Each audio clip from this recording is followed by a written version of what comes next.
سواء كنتي اختاريتي المدرسه ولا مازال ما اختاريتيهاش، كنتي في لا ليست داتونت ولا كتسنى النتائج ديال لا سيليكسيون، كما كانت الوضعيه ديالك كاين واحد السؤال جوهري خصك تسولو راسك قبل ما تحط رجلك في اي مدرسه. هادشي اللي غادي نحاولوا نكتشفوا مجموعين في هذا الفيديو.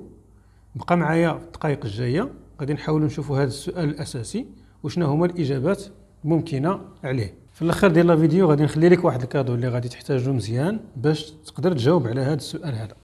بقى معايا حتى الاخر وما تنساش تبارطاجي الفيديو مع ناس اخرين اللي يقدروا يستافدوا منه. طبعا الا عجبك الفيديو ما تبخلش علينا باللايك وبالسبسكرايب باش هكا توصل بالجديد ان شاء الله بالنسبه للفيديوهات المقبله.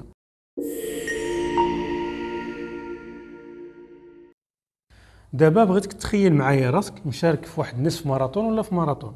انت مازال في خط البدايه. دابا تخيل معايا راسك جريتي وساليتي وصلتي لخط النهايه. ركز ليا مزيان على جريتي وساليتي، يعني انا ما كنطلبش انك تقارن راسك بالناس الاخرين، دخلتي الاول ولا دخلتي الاخر ماشي هذا هو المهم عندنا. المهم هو انك خديتي التحدي انك تشارك في الماراطون، بديتيه وساليتيه. شنو الاحساس اللي غادي يكون عندك في هذه اللحظه؟ شنو المقدار ديال الفرحه اللي غادي تحس بها واللي غادي تنسيك العناء ديال الاستعدادات، سواء كنتي كتجري قبل ما تشارك في الماراطون مره ولا كنتي مواظب على الاستعدادات باش تشارك في هذا الماراطون. دابا نرجعوا للواقع. الماراطون هو الاختيار اللي اختاريتي انك تدخل لواحد المدرسه اللي غدوز فيها سواء عامين 3 سنين 4 سنين 5 سنين ولا حتى 7 سنين. انت دابا مازال في خط البدايه، ولكن تخيل راسك ساليتي وخديتي الدبلوم ديالك. شنو الاحساس ديالك وانت كتحصل على هذيك الشهاده؟ طبعا غادي تكون فخور براسك، وعائلتك والناس المقربين ليك حتى هما غادي يكونوا فخورين بك. شنو غادي يكون احساسك الى الشركه اللي دوزتي معها اخر ستاج ديالك جات النهار ديال لا سوتونس ديالك وعطاتك واحد لوفر اللي فيه صالير مزيان بزاف، او لا المدرسه اللي قريتي فيها اقترحات الاسم ديالك مع الناس اللي غادي يمشيو يديروا مثلا دوبل ديبلوماسيون وغادي يمشيو يقراو في بلاد واحده اخرى على برا، وغيجيبوا زياده على الدبلوم ديال المدرسه ديالهم غيجيبوا دبلوم ديال مدرسه اخرى. وشنو غادي يكون احساسك وشنو غادي يكون احساسك؟ والقائمه طويله. هادو غير امثله بسيطه ديال الحوايج اللي نقدروا نحسوا بهم وحنا مازال في اول الطريق. هذا الشيء بالضبط هو اللي سماه ستيفن كوفي في الكتاب ديالو The 7 Habits of the Highly Effective People، 7 عادات الناس الاكثر انتاجيه ولا فعاليه. Start with the end on your mind، يعني قبل ما تبدا دير النهايه في دماغك.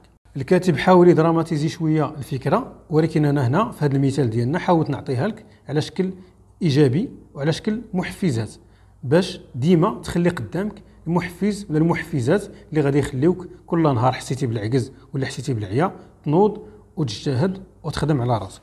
حيت هاد الحوايج ملي كنبداو نفكروا فيهم هما اللي غادي يخليونا كل مره نلقاو الجواب ديال علاش كندير هاد الحاجه. هذاك المجهودات اللي غادي تبدا تحط باش كل مره تجنب انك تضيع وقتك تلعب كره ولا تفرج في كره ولا تفرج في شي افلام كاع. انا ما كنقولش غتبقى مقابل غير القرايه، ولكن بيان سور كاين وقت القرايه وكاين وقت اللعب. الا حسيت براسي فعلا درت مجهود وحسيت بانه كنستاهل هذاك البوز ولا هذاك الروبو اللي ناخذه بالصحه والراحه، ما درتش علاش ما خصنيش نكافئ راسي بشي حاجه اللي انا ما غاديش نستاهلها. اسمح لي غادي نكون قاسي معاك شويه في هذه اللحظه، ولكن اللهم قاصح ولا كذاب. اللهم نقول لك بانه الخدمه من بعد كتسهل الا كنتي ضيعتي وقت مزيان وخدمتي على راسك وقت المدرسه، ولا نبيع لك الاوهام ونقول لك بانه التعليم العالي فيه غير الضحك وفيه التفليه وفيه التفراج وفيه ضياع الوقت. خدم على راسك الا بغيتي تجني نتائج من بعد. وقتاش ما حسيتي بالكسل تفكر هاد الاسئله هادو وتفكر هاد المحفزات، ديرهم قدام عينيك وبلا شك غادي تحيد عليك العجز وغادي تنوض تخدم على راسك. اللعب يلا غيبدا، تيران مفتوح، الماراثون يلا غيبدا، كل واحد وشطارته وكل واحد والسفل ديالو. هذا هو السؤال الجوهري اللي قلت بانه كل واحد فينا خصو يركز عليه وكل واحد فينا خصو يلقى له الاجوبه قبل ما يبدا يحط رجلو النهار الاول في اي مدرسه. وكما وعدتك دابا غادي نعطيك الجائزه اللي وعدتك بها، هي هاد التومبليت هذا الكانفا اللي كتشوف فيها 3 ديال الاسئله جوهريه. هاد الاسئله هادو خذ وقت تام، جلس خذ وقتك، ورقه خاويه وحاول تلقى أجوبة لكل سؤال في هذه الأسئلة. السؤال الأول عنده علاقة بالهوية، السؤال الثاني عنده علاقة بالحوايج اللي خصك ديرهم، والسؤال الثالث عنده علاقة بالمبادئ وبالقيم اللي خصك تبازا عليهم باش كتبني المستقبل ديالك. نتمنى تاخذوا الوقت باش ديروا هذا التمرين هذا، بارطاجيو معنا في التعاليق كل واحد فيكم شنو هما الاجوبه اللي بانوا له مناسبه، ونبغي نعرف شنو هو الاحساس اللي حسيتوا به اول مره تخيلتوا راسكم خديتوا الدبلوم من بعد ما سمعتوا لهذا الفيديو هذا. خليو لنا المشاركات ديالكم في التعاليق، وما كرهش كل واحد فيكم يقول لنا شنو هي الطريق اللي اختار ولا شنو هو التخصص ولا الدومين اللي اختار، باش هكا نحاولوا نتبادلوا الاراء ونكون ان شاء الله كل واحد فينا يحاول يفيد الاخر بالتجارب ديالو. الى ذلك الحين كنتمنى لكم حظ موفق، وكنتمنى ان شاء الله البدايه ديال السنه تكون مزيانه لكل واحد فيكم، ونتمنى ان كل واحد فيكم يوصل لذاك الشيء اللي تمنى وذاك الشيء اللي بغاه، والله المعين.